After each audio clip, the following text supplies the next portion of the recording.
Course సొంతిల్లు కావాలనే కోరిక అందరికీ ఉంటుంది. బట్ మన దగ్గర కంప్లీట్‌గా అమౌంట్ ఉన్నప్పుడు డెఫినెట్‌గా మనం సొంతిల్లు కొనుక్కోవచ్చు. కానీ ఒకవేళ లోన్ తీసుకొని మనం హౌస్ కొనుక్కుంటే ఎలా ఉంటుంది? ఒక 15 ఇయర్స్‌కి ఒక క్యాలిక్యులేషన్ ద్వారా అంటే ప్రాక్టికల్‌గా ఒక క్యాలిక్యులేషన్ ద్వారా మీకు ఎక్స్‌ప్లెయిన్ చేయాలి అనుకుంటున్నాను.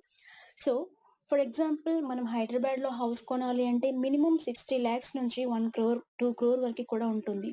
బట్ మనం మినిమమ్ బడ్జెట్ తీసుకుందాం. సో, మినిమమ్ బడ్జెట్ వచ్చేసి ఒక హౌస్‌కి అంటే ఒక ఇండిపెండెంట్ హౌస్‌కి 60,00,000 అనుకుందాం.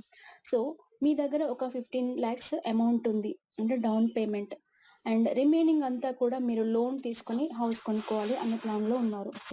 అండ్ లోన్ అమౌంట్ వచ్చేసి 45,00,000.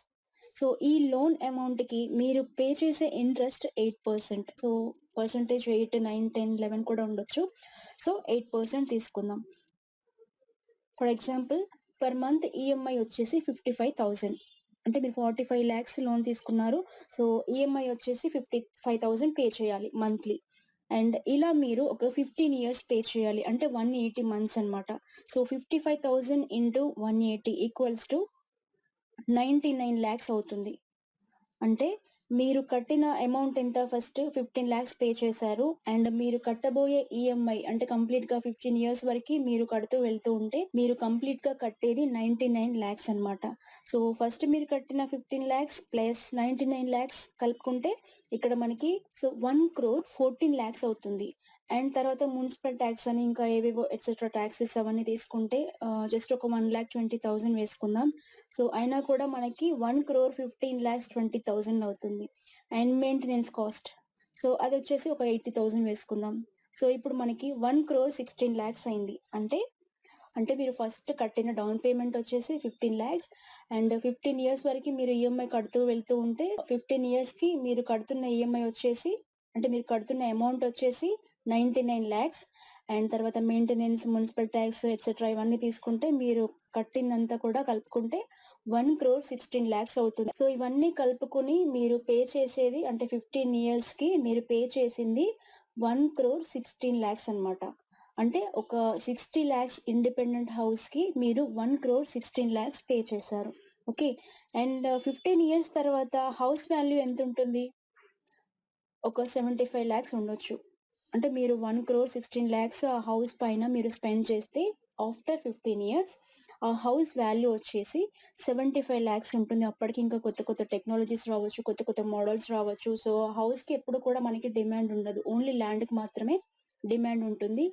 ల్యాండ్ వాల్యూ మాత్రమే అలా ఉంటుంది. లేదా ల్యాండ్ వాల్యూ పెరుగుతుంది. కానీ హౌస్ వాల్యూ ఎప్పుడు పెరగదు. Of course you know that very well.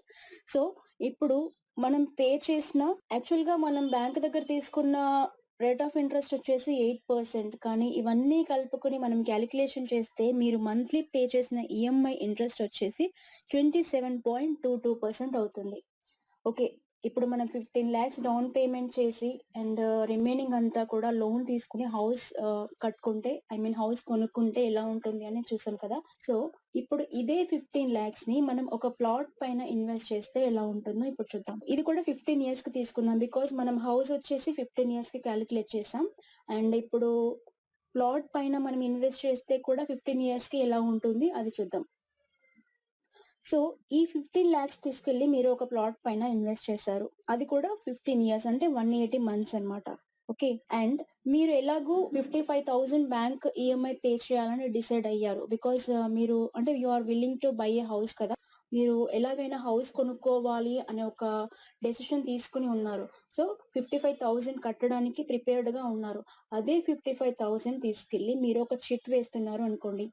అంటే మీరు బ్యాంక్‌కి ఏదైతే ఈఎంఐ కట్టాలి అనుకున్నారో, ఆ 55,000ని ఒక చిట్ లాగా వేశారు. సో, అలా ఒక 15 మంత్స్ చిట్ వేశారు అనుకోండి. మీకు 15 మంత్స్‌కి 10,00,000 వస్తుంది. అదే 10,00,000 తీసుకెళ్ళి మళ్ళీ ఇంకొక ప్లాట్ పైన ఇన్వెస్ట్ చేశారు. అంటే మీరు ఫస్ట్ ఒక ప్లాట్ 15,00,000 ఇన్వెస్ట్ చేశారు. అండ్ 15 మంత్స్‌కి ఇంకొక ప్లాట్ పైన 10,00,000 ఇన్వెస్ట్ చేశారు. ఏదైతే మీరు బ్యాంక్ ఈఎంఐ పే చేయాలనుకున్నారో ఆ అమౌంట్. సో, మళ్ళీ ఇలాగే 55,000 మంత్లీ చిట్ వేస్తున్నారు. 15 మంత్స్‌కి మళ్ళీ అది తీసుకుంటున్నారు. 10,00,000 వస్తున్నాయి. మళ్ళీ అది తీసుకెళ్ళి ఇంకొక ప్లాట్ పైన ఇన్వెస్ట్ చేస్తున్నారు. సో, ఇలా ఒక చిట్ డ్రా చేయడం అండ్ మీరు ఒక ప్లాట్ పైన ఇన్వెస్ట్ చేయడం అంటే 15 మంత్స్‌కి ఒకసారి. సో, ఇలా 15 ఇయర్స్ మీరు 12 ప్లాట్స్ పైన ఇన్వెస్ట్ చేయగలుగుతారు. 10 lakhs. ఇలా మీరు ఒక ప్లాట్ పైన ఇన్వెస్ట్ చేస్తూ వెళ్తూ ఉంటే 15 years కి 12 ప్లాట్స్ పైన ఇన్వెస్ట్ చేశారు కదా, 15 years తర్వాత ఆ ప్లాట్స్ యొక్క వాల్యూ ఎంత ఉంటుంది? మీరు ఫస్ట్ ఏదైతే ప్లాట్ పైన ఇన్వెస్ట్ చేస్తారో 15 lakhs, ఆ ప్లాట్ ప్రైస్ వచ్చేసి 50 lakhs అవుతుంది ఆఫ్టర్ 15 years. అండ్ మీరు తర్వాత 15 మంత్స్‌కి ఒకసారి ప్లాట్ పైన ఇన్వెస్ట్ చేస్తూ వెళ్లారు కాబట్టి ఆ ప్లాట్ వాల్యూ కొంచెం తగ్గుతుంది. బికాస్ మనం ఫస్ట్ ఇన్వెస్ట్ చేసిన ప్లాట్ డ్యూరేషన్ వచ్చేసి ఎక్కువ. 15 years అయింది. అండ్ తర్వాత వచ్చేసి 15 మంత్స్ మనకి తగ్గుతూ వస్తుంది. అంటే మనకి అక్కడ పీరియడ్ అనేది తగ్గుతుంది. సో, ఆ పీరియడ్ తగ్గుతుంది కాబట్టి దాని వాల్యూ కూడా తగ్గుతుంది. అండ్ అంటే లాస్ట్ ప్లాట్‌కొచ్చేసి మనకి 11 lakhs రావచ్చు. ఇది అప్రాక్సిమేట్‌లీ చెప్తున్నా. అది కూడా నేను మినిమమ్ తీసుకుంటున్నా. ఇంకా ఎక్కువే వస్తుంది. బట్ నేను మినిమమ్ క్యాలిక్యులేషన్ చేసి చెప్తున్నాను మీకు. సో, ఫస్ట్ ప్లాట్‌కొచ్చేసి మనకి 50 lakhs వస్తుంది.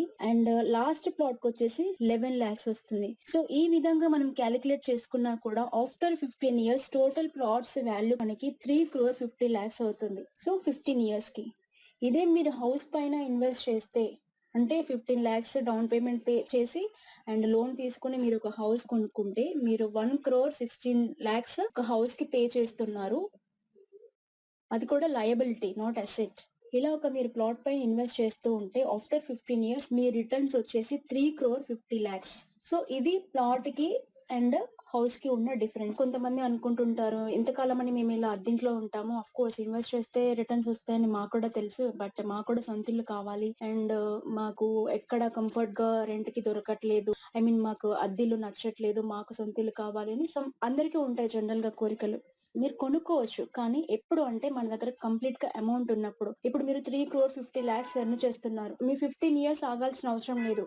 ఒక 5-6 years ఆగినా కూడా మీకు మంచి రిటర్న్స్ వస్తున్నాయి. మీరు ఏదైతే ఈఎంఐ పే చేయాలి అనుకున్నారో ఆ అమౌంట్ ని మనం ఒక ప్లాట్ పైన ఇన్వెస్ట్ చేస్తే మనకి 5-10 years కి కూడా మంచి రిటర్న్స్ వస్తున్నాయి. నేను అద్దెంట్లో ఉంటున్నాను, నాకు సొంత ఇల్లు కావాలి, నాకు ఎక్కడ కంఫర్ట్ గా అద్దెలు దొరకట్లేదు, నాకు ఒక ఓన్ హౌస్ కావాలి అనుకున్న వాళ్ళకి మీరు ఒక 5-10 years ఓపెన్ ప్లాట్స్ పైన ఇన్వెస్ట్ చేయండి. వాటిపైన మీకు మంచి రిటర్న్స్ వస్తాయి. సో, అప్పుడు మీరు ఓన్ గా ఒక హౌస్ కొనుక్కోవచ్చు. బట్ ఎప్పుడైతే మీరు లోన్ బేసిస్ లో హౌస్ కొనుక్కోవాలి అనుకుంటారో అది మాత్రం కంప్లీట్ గా వేస్ట్. ఫర్ ఎగ్జాంపుల్ చూద్దాం.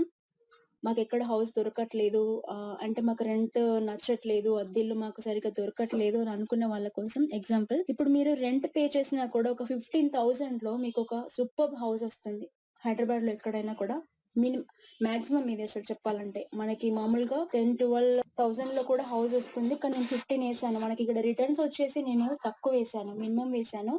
అండ్ ఇక్కడ ఎక్స్పెన్సెస్ వచ్చేసి హైగా వేస్తున్నాను. You can observe it. So, 15,000 మీరు పే చేస్తే ఒక మంచి హౌస్ వస్తుంది.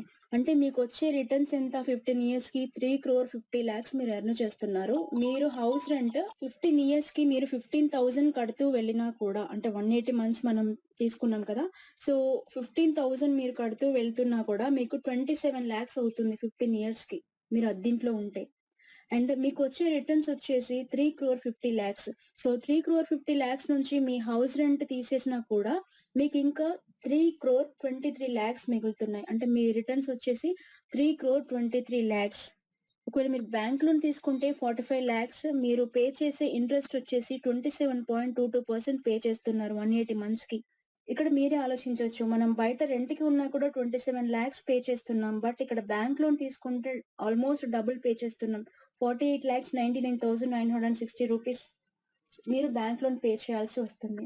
సో, ఇది ఓపెన్ ప్లాట్స్‌కి అండ్ హౌస్‌కి ఉన్న డిఫరెన్స్ అన్నమాట. ఒకవేళ హౌసే కొనుక్కోవాలి, మాకు సొంత ఇల్లు అనేది ఒక కోరిక ఎప్పటినుంచో అని అనుకున్న వాళ్ళకి మీరు కొన్ని రోజులు ఓపెన్ ప్లాట్స్ పైన ఇన్వెస్ట్ చేయండి. అండ్ వాటిపైన మంచి రిటర్న్స్ వచ్చిన తర్వాత మీరు సొంత ఇల్లు కొనుక్కోవచ్చు. కానీ బ్యాంక్ లోన్ తీసుకొని హౌస్ కొనుక్కోవాలి అనుకునే వాళ్ళకి మాత్రం నేను ఇచ్చే బెస్ట్ అడ్వైస్ వచ్చేసి మీరు ఓపెన్ ప్లాట్స్ పైన ఇన్వెస్ట్ చేయండి. ఆఫ్ కోర్స్ మీరు అద్దెంట్లో ఉన్నా కూడా తర్వాత మళ్ళీ మీరు కోటీశ్వర్లు అవుతే మీరు సొంత ఇంటికే వెళ్తారు. కానీ మీరు ఒక హౌస్ కట్టుకొని అప్పుల పాలవ్వడం కంటే ఒక ప్లాట్ పైన ఇన్వెస్ట్ చేస్తే మీరే కోటీశ్వర్లు అవుతారు. సో, ఇది ఒక ప్లాట్ కి అండ్ హౌస్ కి ఉన్న డిఫరెన్స్ అన్నమాట. అండ్ ఈ వీడియో మీకు నచ్చితే లైక్ చేయండి, మీ ఫ్రెండ్స్ కి షేర్ చేయండి. అండ్ మరిన్ని మంచి యూస్ఫుల్ అండ్ ఇంట్రెస్టింగ్ వీడియోస్ కోసం నా ఛానల్ ని ఇప్పుడే సబ్స్క్రైబ్ చేసుకోండి. Thank you so much.